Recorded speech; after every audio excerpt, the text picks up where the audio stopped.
अस्सलाम वालेकुम, आप देख रहे हैं समा। मैं हूँ इरम ज़ईन और मैं हूँ माहरुख शहरियार। हेडलाइंस आपने देखी, बुलेटिन में खुश आमदीद। सबसे पहले कराची वालों के लिए बुरी खबर है कि इलेक्ट्रिक ने शहर कायद में लोड शेडिंग बढ़ने का खदशा जाहिर कर दिया है।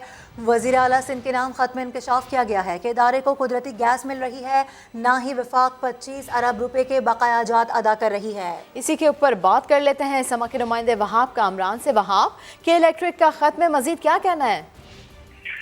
देखिए कि इलेक्ट्रिक ने जो वज़ीर आला सिंध को 2 रोज कबल ये खत लिखा है, उसमें कराची में आइंदा माह से बड़ी लोड शेडिंग का खदशा जाहिर किया गया है इस खत में। और के इलेक्ट्रिक ने बताया है कि वफाकी हुकूमत के ज़िम्मे 25 अरब रुपए की रकम वाजिबुल अदा है, जो कि हमें नहीं दी जा रही। साथ ही साथ सदरन गैस कंपनी भी मतलूबा कुदरती गैस फराहम नहीं कर रही, जिसकी वजह से पावर प्लांट्स की बंदिश का खदशा जाहिर किया गया है। और कहा गया कि अगर रकम ना मिली तो सुई सदरन को अदायगियाँ मुश्किल हो जाएंगी। अदायगियाँ न होने से सुई सदरन गैस की फराहमी रोक देगी, जिसकी वजह से 500 मेगावाट की कमी का खदशा हो सकता है कि इलेक्ट्रिक को। और कराची में इस शॉर्टफॉल के बायस 11 से 16 घंटे तक की आइंदा माह से लोड शेडिंग का खदशा जाहिर किया गया है कि इलेक्ट्रिक की जानिब से।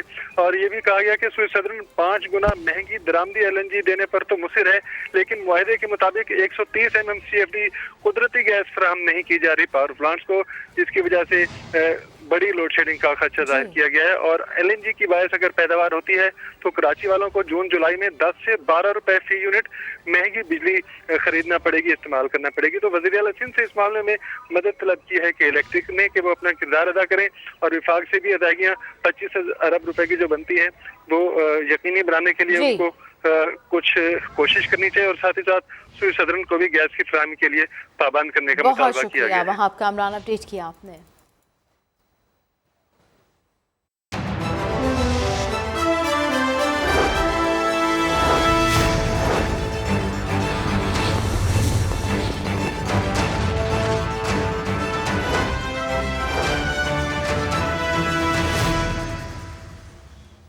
और अब बात बलूचिस्तान में बल्दियाती इंतखाबात के पहले मरहले की। सूबे के 32 अजला में सुबह से पोलिंग जारी है। 838 यूनियन काउंसिल्स में 16,195 उम्मीदवार हिस्सा ले रहे हैं, जबकि 1584 उम्मीदवार बगैर लड़े ही कामयाब हो चुके हैं। बिल्कुल, बलूचिस्तान में बल्दियाती इंतखाबात के पहले मरहले की सूरत हाल से अगर आपको आगाह करें तो बताएं कि सूबे के 32 अजला ऐसे हैं जहाँ सुबह से पोलिंग जारी है।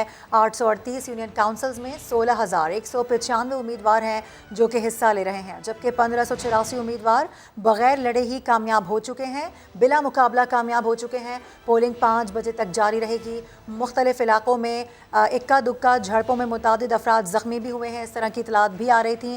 टर्न आउट ज़्यादा अच्छा नहीं देखा जा रहा। आज के हवाले से अगर हम आपको बताएं तो सुबह से इस तरह की इतलात आ रही थी कि वोटर्स बहुत बड़ी तादाद में नहीं निकल रहे हैं। और अभी ये खबर है कि सूबे के 32 अजला में सुबह से पोलिंग जारी है, जो कि शाम 5 बजे तक जारी रहेगी।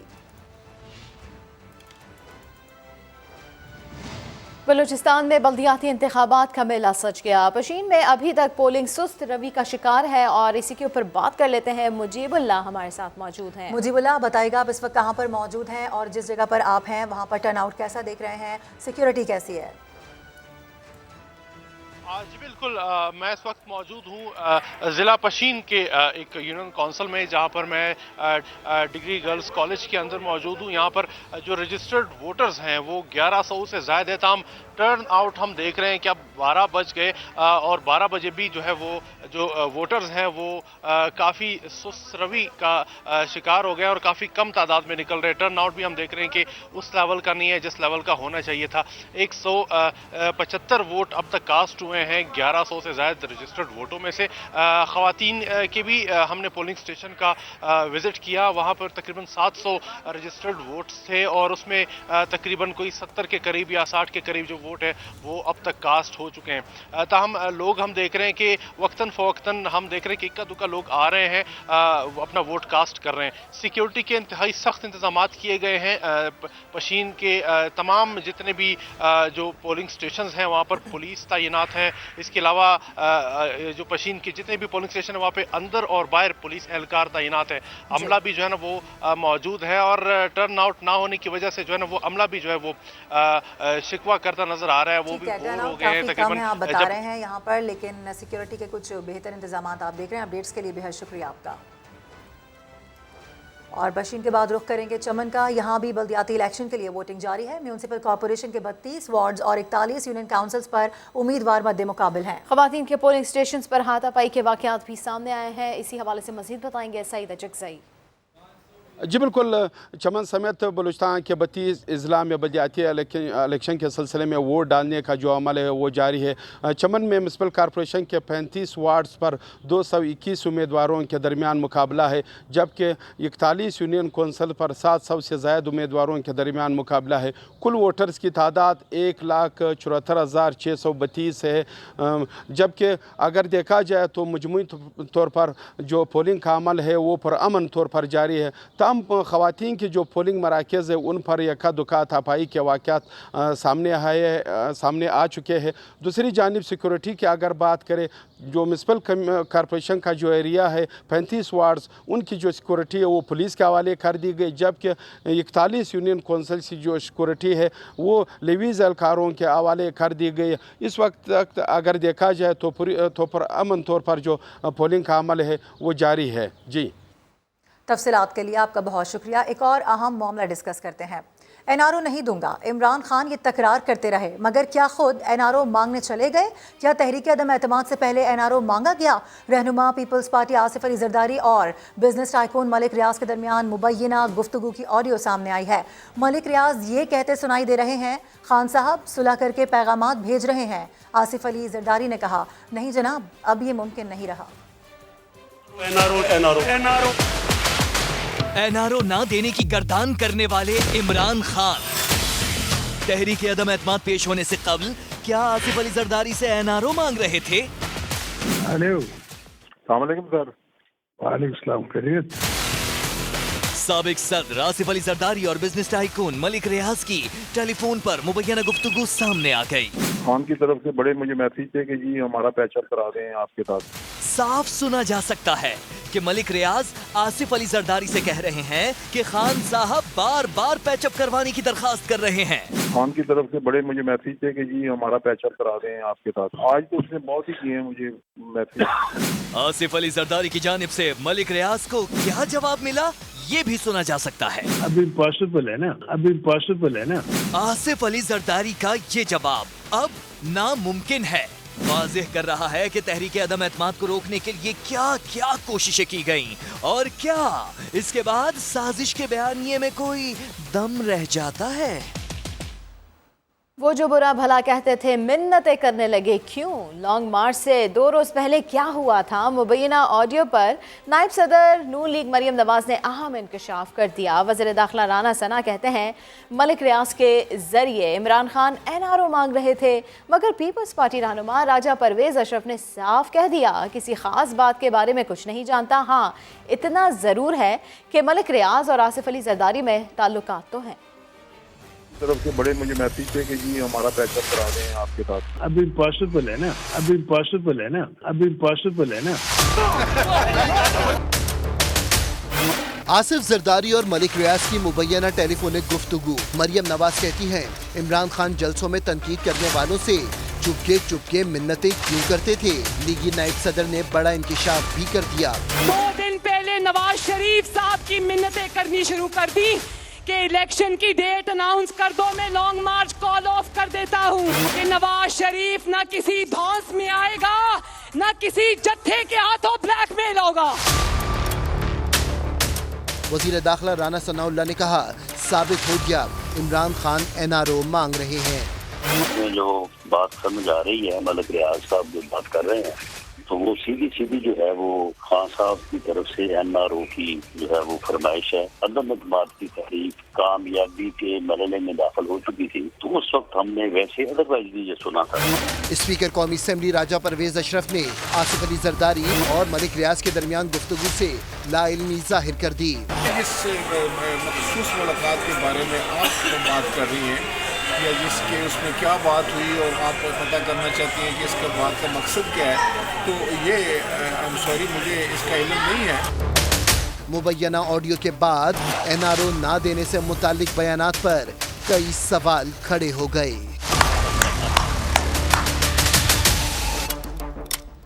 اور پی ٹی آئی رہنما شہباز گل نے مبینہ آڈیو کو جھوٹ قرار دے دیا، واضح بتا دیا کہ عمران خان کو این آر او کی ضرورت نہیں، یہ لوگ خان سے این آر او مانگتے ہیں۔ آپ کو بتائیں کہ شہباز گل کا کہنا تھا کہ عمران خان سے منسوب باتوں کا حقیقت سے کوئی لینا دینا نہیں۔ ایسی آڈیو پھیلائی جا رہی ہے جس میں دو دوست عمران خان کے حوالے سے بات چیت کر رہے ہیں، اسکرپٹ تو کوئی جاندار لکھ دیتے۔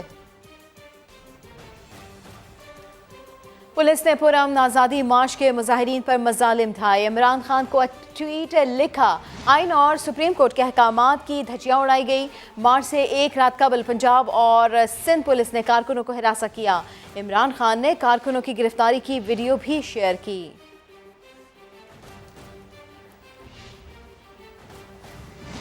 اور عمران خان کا کہنا ہے کہ جان دے دوں گا، امپورٹڈ حکومت کو تسلیم نہیں کروں گا، ملک بچانے کا ٹھیکہ صرف ہم نے نہیں لیا، اداروں کی بھی کچھ ذمہ داری بنتی ہے۔ عمران خان نے سپریم کورٹ جانے کا اعلان بھی کر دیا، کہا اگر عدالت سے تحفظ مل جائے تو اتنے لوگ باہر نکلیں گے جو کبھی نہیں نکلے۔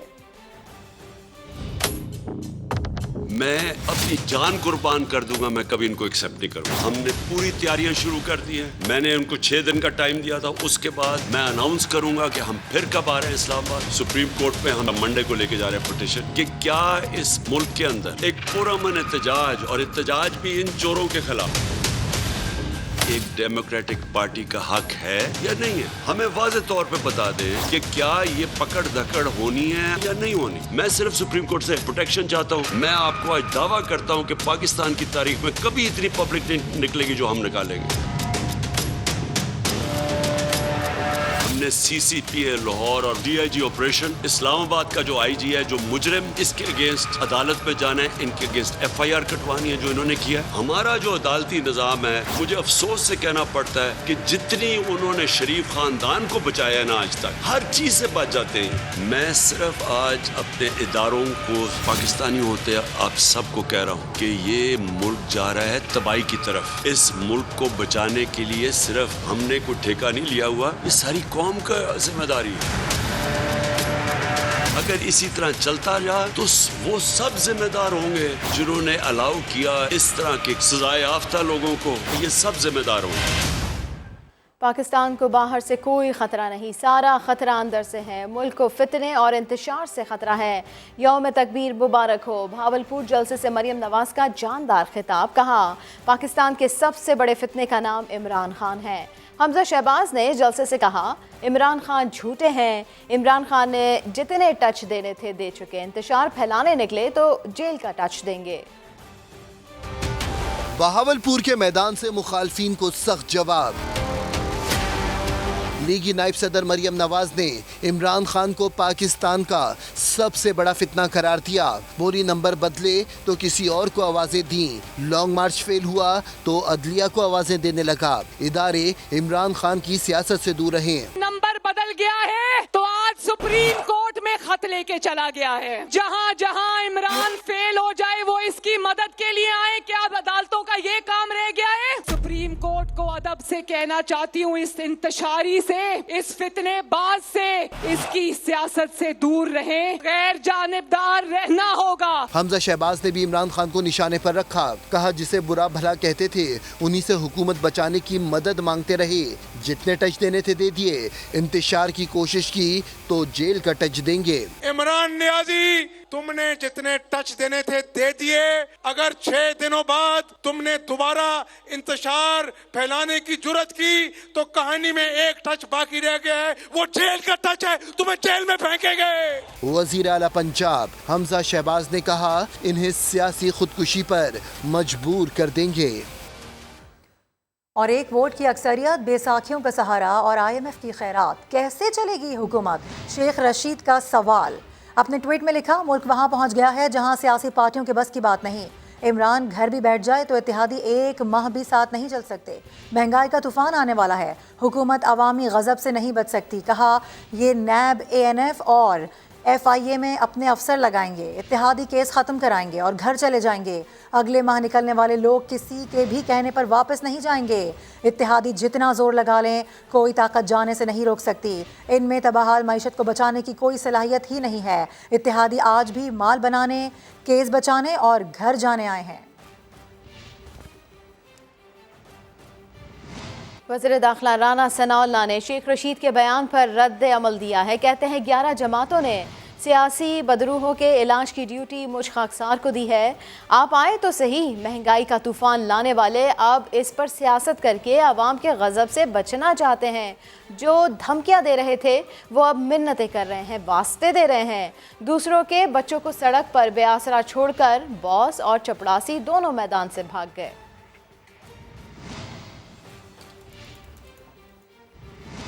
और हुकूमत को तस्लीम ना करने वाले इमरान खान ने इत्तेहादी हुकूमत से बातचीत के लिए हाथ बढ़ा दिया है। हुकूमत ने मशरूत पेशकश को मुस्तरद कर दिया। वज़ीर इत्तलात मरियम औरंगज़ेब ने कहा कि इलेक्शन पर कोई मुज़ाकरात नहीं होंगे। मुझे कहते हैं जी शहबाज शरीफ जनाब आप इससे मिलते नहीं हैं, हाथ नहीं मिलाते, इससे बैठते नहीं। मैं इसको अपोजिशन लीडर नहीं समझता, मैं इसको कौम का मुजरिम समझता हूँ। वजीर आजम की कुर्सी से उतरने के बाद इमरान खान के ख्यालात में 360 डिग्री की तब्दीली आ गई है। नेगोशिएशंस तो हमेशा हमारी चलनी चाहिए। वो मुखालिफिन जिनसे इमरान खान हाथ मिलाने के रवादार न थे अब उन्हीं से मुज़ाकरात के लिए तैयार हैं। मैं कोई जंग तो नहीं चाहता ना, मैं हर किस्म की नेगोशिएशन के लिए तैयार हूँ। जब तक इलेक्शन की डेट नहीं मिलती उसके बाद उसके आगे बातें नहीं जा सकती। इमरान खान के मुतालबे पर हुकूमत ने मुज़ाकरात से पहले ही इलेक्शन की तारीख दे दी है। आज दोनों कान खोल कर सुन लें, मैं इलेक्शन की डेट दे रही हूँ, अगस्त 2023। The elections will be held in August 2023। अंग्रेजी में भी बता दिया है, उर्दू में भी बता दिया। सकून करें और अगस्त 2023 का इंतजार करें। वफाकी वजीर इत्तलात मरियम औरंगजेब ने कहा कि हुकूमत इमरान खान को NRO नहीं देगी। आपने कहा कि मैं मुज़ाकरात करूंगा अगर इलेक्शन जून में कराए जाएं। मुज़ाकरात अगर इस बात पर करने हैं तो घर बैठे। हम आपके साथ मुज़ाकरात नहीं कर सकते अगर वो मुज़ाकरात धमकी और डिक्टेशन के ऊपर मबनी हो। इमरान खान साहब, आज आपको NRO नहीं मिलेगा। सहाफ़ी ने मरियम औरंगजेब से मुज़ाकरात ना करने की वजह पूछी तो बोली, पहले इमरान खान अपनी हार को तस्लीम करें, ज़बान बदलें, अपना रवैया बदलें, जो मज़ालिम किए उन पर मुआफ़ी मांगें, उसके बाद देखा जाएगा। और सूरत हाल इस नहज पर पहुंचने में PTI की भी गलतियां हैं, लेकिन क्या पाकिस्तान को अगले 40 साल जरदारी और शरीफ चलाएंगे? फवाद चौधरी का सवाल लिखा, क्या इन सालों की तरह अगली 4 दहाइयां भी ज़ाया कर दी जाएंगी? क्या आप ये विरासत छोड़कर जाना चाहेंगे? लोगों के गुस्से को कम ना समझे, लोग तवक्को से ज़्यादा नाराज़ हैं। पेट्रोल के दाम बढ़ते ही मुल्तान में दालों की कीमतें आसमान को छूने लगी। दालों की कीमत में फ़ी किलो 30 रुपए तक इजाफा हुआ, जबकि चावल ने डबल सेंचुरी मुकम्मल कर ली है। इसी पर रिपोर्ट तैयार की है मोहसिन अली ने, आपको दिखाते हैं।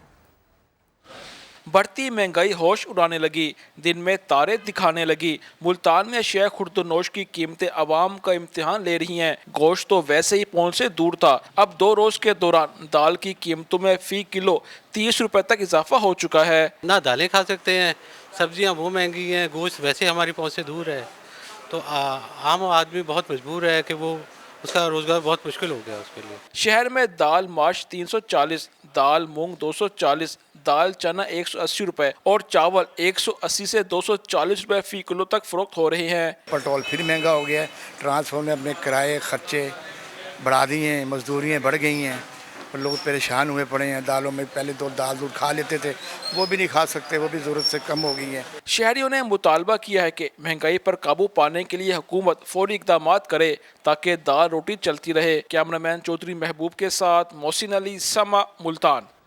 पेट्रोल महंगा हुआ, सब कुछ महंगा हुआ। पेशावर में खाने पीने की चीज़ें महंगी हुई, दाल चावल तक गरीब की कुव्वत ख़रीद से बाहर हो गए। तफसील बता रहे हैं शहाबुर रहमान। इस वक्त मैं पेशावर अशरफ रोड पर मौजूद हूँ। पेट्रोल और डीजल की कीमतों के बाद अशिया खुर्दनोश की कीमतों में भी बेतहाशा इजाफा हुआ है। जो दाल पहले 150 रुपए पे फरोख्त होती थी, आज वही दाल 190 पे पहुँच गई है। चना जो है वो 170 से 350 तक पहुँच चुका है और चावल 160 से 250 तक पहुँच चुका है। दुकानदार कहते हैं कि हम सुबह से दुकानें तो खोल लेते हैं, लेकिन जिस तरह पहले गाहक यहाँ पर आते थे अब उस तरह गाहक नहीं देखने को मिलता है। हुकूमत से भी ये लोग ये मुतालबा करते हैं कि जिस तरह पिछली हुकूमतों में कीमतों में बेतहाशा इजाफा हुआ था, तो इस हुकूमत से ये लोग ये तवक्को रखते हैं कि इस हुकूमत में कीमतों को कंट्रोल किया जाए। जी बहुत शुक्रिया आपका तफसीलात के लिए। पेट्रोलियम मसनूआत की कीमतों में इजाफे के बाद सब्जी और फलों की कीमतें आसमान से बातें करने लगी हैं। लाहौर में बढ़ती महंगाई से मुतालिक आगाह कर रहे हैं मोहम्मद अली रजा। आज बिल्कुल इस वक्त वाहदत रोड पर लगाए गए इतवार बाजार में मौजूद हैं और पेट्रोलियम मसनूआत की कीमतों में इजाफे के बाद जो ज़रूरियात ज़िंदगी की तमाम तर चीज़ें हैं उनके रेट्स में भी खासा खा इजाफा देखा जा रहा है। और आज अगर सब्जियों की बात की जाए तो लहसुन 200 रुपये, प्याज 70 रुपये, टमाटर 70 रुपये, जो बैंगन है वो यहाँ पर 130 रुपये किलो फरोख्त किए जा रहे हैं। अरबी 130 रुपये, घिया जो है वो 100 रुपये किलो तक फरोख्त किया जा रहा है। फलों की अगर बात की जाए तो केला 120 से 130 रुपये दर्जन, आम 180 रुपये किलो, सेब जो है वो 200 से 300 रुपये किलो तक फरोख्त किया जा रहा है। जो शहरी यहाँ पर सामान खरीदने के लिए आते हैं वो काफ़ी ज़्यादा परेशान दिखाई दे रहे हैं। और हुकूमत की तरफ से लगाए गए जितने भी इतवार बाजार हैं यहाँ पर सबसे बड़ा इशू जो देखा जा रहा है कि रमज़ान के बाद यहाँ पर आटे की फराहमी नहीं दी जा रही, जिसकी वजह से जो लोग हैं वो काफ़ी परेशान हैं और हुकूमत वक्त से इस बात की अपील करते दिखाई देते हैं कि खुदारा जो महंगाई का जिन है इस पर काबू पाया जाए, ताकि लोग जो सस्ती चीज़ें लेने के लिए इन इतवार बाज़ारों का रुख करते हैं यहाँ पर आके उन्हें हकीकी मायनों में जो चीज़ें हैं वो सस्ती मिल सकें और लोग अपनी ज़िंदगी को बेहतर तरीके से गुजार सकें। जी बहुत शुक्रिया, अपडेट कर रहे थे आप। महंगे पेट्रोल के बाद कराची पब्लिक ट्रांसपोर्ट का किराया बढ़ गया। किस सवारी पर कितना किराया बढ़ा, बता रहे हैं समा के नुमाइंदे खुर्शीद आलम। जी बिल्कुल वही हुआ जिसका अंदेशा था। पेट्रोलियम मसनूआत की कीमतों में इजाफे के बाद कराची भर में ट्रांसपोर्टरों ने अपने किरायों में मनमाना इजाफा कर दिया है और मुस्तकिल पैसेंजर्स में और कंडक्टरों में झगड़े मामूल बन चुके हैं। इस वक्त सूरत हाल ये है कि कम से कम किराया 10 रुपये बढ़ाया गया है। बसों, मिनी बसों, कोचों और 8 सीटर CNG रिक्शों में 10 रुपये का इजाफा किया गया है कम से कम किरायों में, और बाज़ जगहों पर 20 रुपये का इजाफा भी किया गया है, जिसकी वजह से तनाज़ात और झगड़े बहस मुबाहिसे मामूल बन चुके हैं। दूसरी जानिब जो सूबाई वज़ारत ट्रांसपोर्ट के ज़िम्मेदारान हैं, रीजनल ट्रांसपोर्ट अथॉरिटी के ज़िम्मेदारान हैं या कमिश्नर कराची का इदारा है, इन्हें इस बारे में ना फ़िक्र है ना उन्होंने इस इजाफी किराए के मामले को लेकर इसको हल करने की कोशिश की है। कराची की निजी सोसाइटी में मोटरसाइकिल रेसिंग रोकने पर नौजवान के कत्ल का वाक़या, पुलिस ने मुलजिम हसनैन के वालिद और भाई को गिरफ्तार कर लिया। शाहनवाज अली कादरी से बात करेंगे। शाहनवाज, क्या डिटेल्स हैं इस खबर की? शाहनवाज, आवाज़ आ रही है तो बताइएगा। कराची की निजी सोसाइटी में मोटरसाइकिल रेसिंग रोकने पर नौजवान के कत्ल का जो वाक़या है, इससे मुतालिक क्या अपडेट्स हैं? देखिए, बिल्कुल निजी सोसाइटी है जहाँ पर जज़ान नामी नौजवान का एक कत्ल का वाक़या पेश आया था। अब इस केस की तफ्तीश में अब पेशरफ सामने आई है। जज़ान के कत्ल में मुलव्विस हसनैन के वालिद को पुलिस की जानिब से गिरफ्तार किया गया है। मोहम्मद फाइज इनका नाम बताया जाता है और इनके पास जो असला था वो उसके बेटे हसनैन की जानिब से इस्तेमाल किया गया है। पुलिस का कहना है कि जो असले की वेरिफिकेशन की जा रही है, ताहम अब तक ये नहीं पता चल सका है कि असला जो है याफ्ता था या नहीं। जी ठीक है, इस सिलसिले में आप हमें आगाह कर रहे थे, बेहद शुक्रिया आपका। लाहौर में पाकिस्तान ओलंपिक मैनेजमेंट कमेटी के ज़ेर एहतमाम पहली tour de Lahore national cycling race, एक खातून समेत 60 साइकिलिस्ट ने हिस्सा लिया। अनजफर रिपोर्ट करेंगे। लाहौर में खेलों की सरगर्मियां एक बार फिर अरूज पर। लाहौर में पहली tour de national cycling race का इनेकाद हुआ। इवेंट में खातून समेत 60 से ज़ायद साइकिलिस्ट ने हिस्सा लिया। रेस का आगाज पंजाब स्टेडियम से हुआ। रेस में शरीक साइकिलिस्ट का 65 किलोमीटर तवील सफर केनाल रोड से होता हुआ लिबर्टी चौक पर इख्तिताम पजीर हुआ। जनाब, बहुत अच्छी अपॉर्चुनिटी है, बहुत अच्छा इक़दाम है पंजाब ओलंपिक ऑर्गेनाइजेशन का। टूर डी लाहौर पहली दफ़ा की जा रही है और आई थिंक ये इनिशिएटिव बहुत अच्छा है। नेक्स्ट टाइम इंशाल्लाह इधर बड़ी रेसें भी हो सकती हैं। पाकिस्तान साइकिलिस्ट एसोसिएशन के जनरल सेक्रेटरी वकार अली कहते हैं कि एसोसिएशन की कोशिश है कि ज्यादा से ज्यादा मुकाबलों का इनेकाद कराया जाए ताकि बेहतरीन टैलेंट सामने आए जो मुल्क की नुमाइंदगी कर सके। हर वो बंदा जिसका वर्क प्लेस जो है वो 10 किलोमीटर के रेडियस में है, उसको अपने वर्क प्लेस पे साइकिल पे जाना चाहिए। तो दुनिया ने साइकिलिंग से तरक्की की है, चाइना को देखें, जापान को देखें और यूरोप देखें आप, अभी भी साइकिलिंग को नहीं छोड़ रहे। रेस में आर्मी, वापडा, पाकिस्तान रेलवे, HEC और चारों सूबों के लोकल क्लब्स के साइकिलिस्ट ने हिस्सा लिया। कैमरामैन नदीम कासिम के साथ अंस जफर, समा, लाहौर। सऊदी अरब में अबायों की नुमाइश, मॉडल्स ने खूबसूरत और दीदा जेब अबाए पहनकर रैंप पर वॉक की। रियाज में नामवर डिजाइनर साइमा अजीज के डिजाइन करदा अबायों की नुमाइश हुई, जिसमें सऊदी अरब और पाकिस्तान के अलावा दीगर ममालिक की ख़वातीन ने बड़ी तादाद में शिरकत की। खूबसूरत और दीदा जेब रंगों पर मुश्तमिल अबायों को नुमाइश के लिए पेश किया गया, जिसे खूब सराहा गया। में देखते हैं वो तो ट्रेडिशनल क्लासिक कंजर्वेटिव स्टाइल अबायर्स हैं, बट सऊदी अरेबिया में अगर आप आके देखें तो आपको हर तरह के मॉडर्न अबायर्स दिखेंगे। फैशन शो जो है ये बहुत ज़्यादा ख़ास है बिकॉज के ये अज़ारा ब्रेस्ट कैंसर एसोसिएशन को सपोर्ट कर रहा है, but at the same time ये पाकिस्तान और सऊदी अरेबिया को ब्रिज कर रहा है। एक ब्रेक के बाद हाजिर होंगे हेडलाइंस के साथ। देखते रहिए समा।